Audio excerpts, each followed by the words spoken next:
Olha aí, governo contra-ataca e pede investigação de refinarias e distribuidoras de combustíveis privatizadas.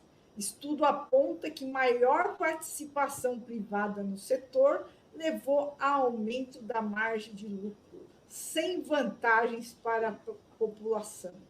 Bom, primeiro que a gente já sabe que esse negócio de privatizar essas empresas públicas nunca vi dar vantagem para a população, né? Ainda mais nessa área energética, que é uma área importantíssima, que não deveria nunca acontecido esse tipo de privatização, né? Então a gente já sabia que boa coisa daí não podia sair, né, Luiz? Aí tem o presidente Lula, que o texto aqui fala em contra-atacar, em um contra-ataque do presidente Lula a essas empresas privadas do setor de combustível, né, e pedindo investigação da gasolina, do diesel e do gás no Brasil. Né? E aqui a gente tem na foto a refinaria de Manaus, que é uma daquelas que foi vendida, né? Pela aquela beleza de governo que a gente teve. Paulo Guedes. Legado de Paulo Guedes, né?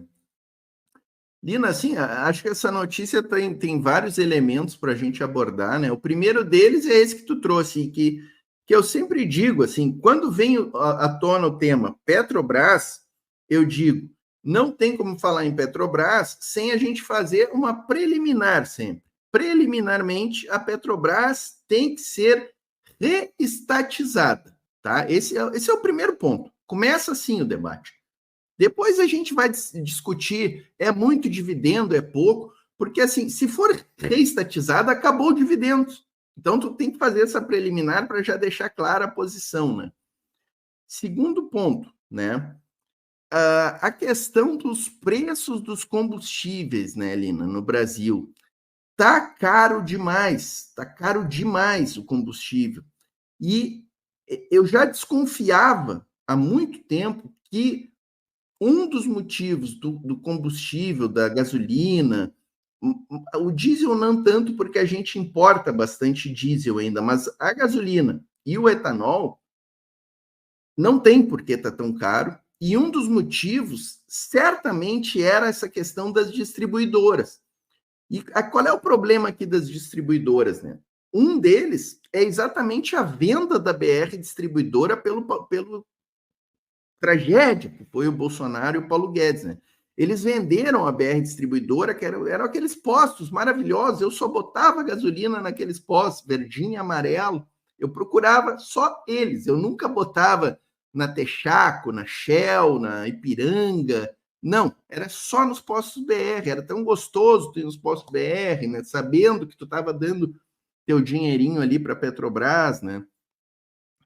Quando eles acabaram com os postos BR, eles acabaram com um grande instrumento que o governo federal e a Petrobras têm como é que se diz, de regularização dos preços.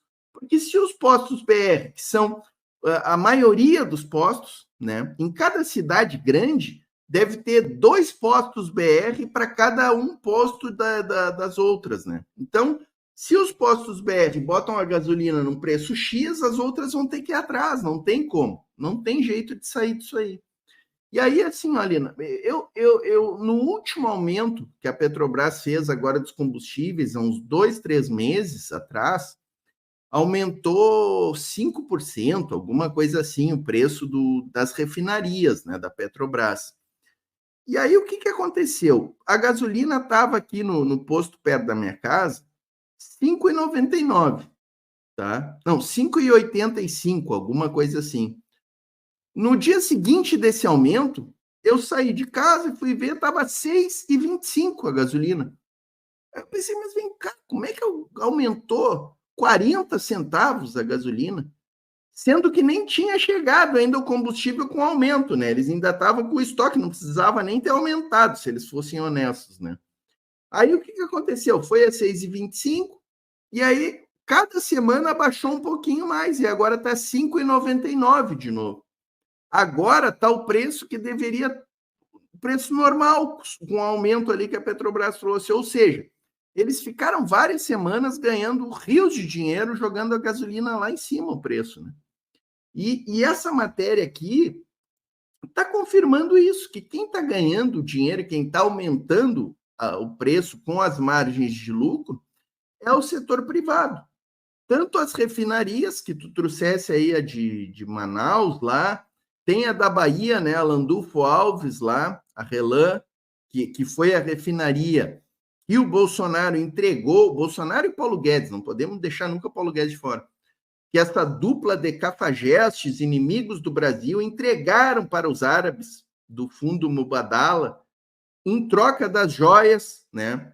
Porque aquelas joias não foram assim presente do nada, aquelas joias foram dadas como propina, porque inclusive, Lina, foi na mesma época que eles entregaram a Relan a questão das joias. É muita cara de pau, né? Essas joias aí apareceram e caíram do céu porque o Sheik ficou encantado com o Bolsonaro. Michele, fala sério, né?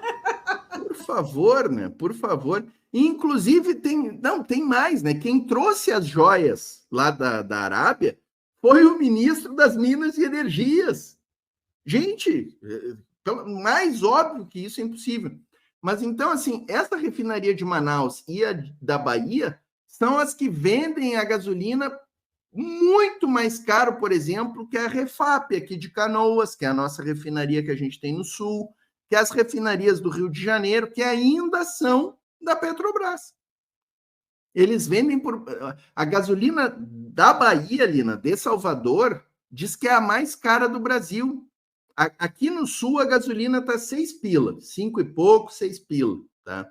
Na Bahia, diz que tem 7 pila em alguns lugares, ou mais caro até, por causa dessas refinarias que foram entregues e pela sanha aí de lucro das distribuidoras, né? Então, só tem um jeito da gente colocar fim, alguns jeitos, né? O primeiro é reestatizar. Infelizmente, o governo Lula não vai comprar essa aí, não vai comprar. Mas, se não comprar essa, que pelo menos consiga trazer de volta algumas refinarias, que isso aí está no horizonte. Eu já ouvi gente aí do Sindipetro, da FUP, que é a Federação Única dos Petroleiros, falando sobre isso, que está no horizonte da Petrobras readquirir, inclusive essa refinaria da Bahia aí que o Bolsonaro deu de presente para os sheiks árabes, né? E se a gente conseguir comprar essas refinarias de volta, já é um avanço. E outra questão que está no horizonte da Petrobras, talvez demore um pouco mais, é ou readquirir a BR Distribuidora, que são esses postos espalhados por todo o Brasil, ou criar uma nova empresa de distribuição, né? Aí teria que começar do zero, demoraria mais, mas é algo que tem que ser feito no Brasil, né? A Petrobras tem que ter uma linha de postos, que é a distribuidora, né? Tem que ter uma linha de postos, não pode ficar sem isso, porque isso aí libera geral para a iniciativa privada, né, Lina? Olha aí, a Maria Helena Valério está elogiando as suas análises. O Marcelo Colagrande está falando que se não recuperarmos a distribuidora, só vamos botar mais dinheiro no bolso dessa turma. É isso pois aí. É, mas depois que vende, não é tão fácil assim reverter, né?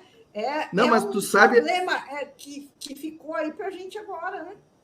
Tu sabe assim, Olina, que uma vez eu vi em entrevista daquele Jean Paul Prats, que era o presidente anterior, né? Que era um cara do lobby das empresas, né? Do lobby da iniciativa, do lobby dessas empresas de refino privado, né?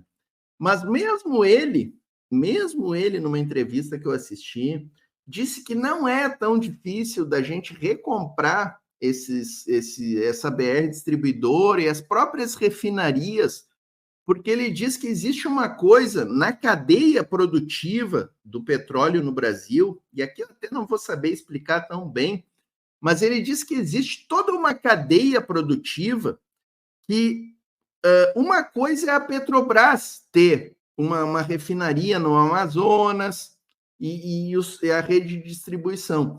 Outra coisa é uma pessoa comprar um posto de gasolina num lugar. esses caras que compraram essa refinaria da Amazônia, eles mesmos já estavam reclamando que não estavam tendo o lucro que esperavam, entendeu? Então, o que ele explicou é o seguinte, ó, que dentro de toda a cadeia produtiva da Petrobras, existem várias fatias de produção que dão prejuízo para a Petrobras, mas que para a Petrobras, que teria toda a cadeia, são interessantes de ter. Mas para alguém da iniciativa privada, ele pode ter só aquela fatia ali que vai dar o prejuízo. Então, não, às vezes não é interessante para ele. E ele vai acabar tendo que vender, devolver, entendeu? Revender para a Petrobras. Então, essa é uma expectativa, uma esperança que eu tenho, entendeu? Que o negócio não seja lucrativo para essa burguesia canalha, né? E que eles acabem tendo que revender para a Petrobras o que eles compraram aí, né? Olha aí, o Marcelo está falando, faz outra, da canetada, sei lá, a pressão popular deveria ser grande. Olha, Marcelo, eu também acho que deveria fazer isso, mas a gente não tem pressão popular, infelizmente, e a gente vai cair naquela velha correlação de forças que a gente não tem nada favorável a nós para uma coisa dessa amplitude aí. Eu vejo assim, né, Luiz? Não está tão fácil assim, não.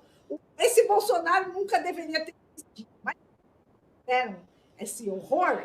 Agora o estrago está feito. A gente tem que lidar com esse estrago, né? Do Bolsonaro Guedes aí. Não, e assim, ó, Lina, tu imagina, né? Tu imagina, o Lula vai dar. Pensa no Lula. Tu vai dar uma canetada dessas, tá? A direita e a extrema-direita, tu já sabe qual é a reação deles, tá? Ah, mas a esquerda te apoia. Será que apoia? A esquerda não está metendo pau no Maduro, não diz que o Chaves é violento, que Cuba é uma porcaria, né? Cadê a nossa esquerda para apoiar esse tipo de coisa? O Maduro fez isso. O Maduro e o Chaves, no primeiro ano do chavismo, do Chaves lá na Venezuela, foi isso que ele fez. Ele deu uma canetada e acabou com a exploração do petróleo na Venezuela. Tem gente da esquerda que acha ruim, né? Tem gente que acha, que violência. Não, isso é antidemocrático, tem que respeitar os contratos, tem que respeitar o Estado de Direito, tem que respeitar a democracia. Então é isso, sabe, pessoal? É isso. Não tem como. Tu não tem base de apoio para fazer esse tipo de coisa, entendeu? A nossa esquerda está muito liberalzinha, Lina, está muito liberalzinha. É isso aí, ó, que ele colocou. Sem rua é pedir impeachment. A gente não tem essa rua para fazer uma coisa dessa. Eu não vejo possibilidade de ter, não, infelizmente.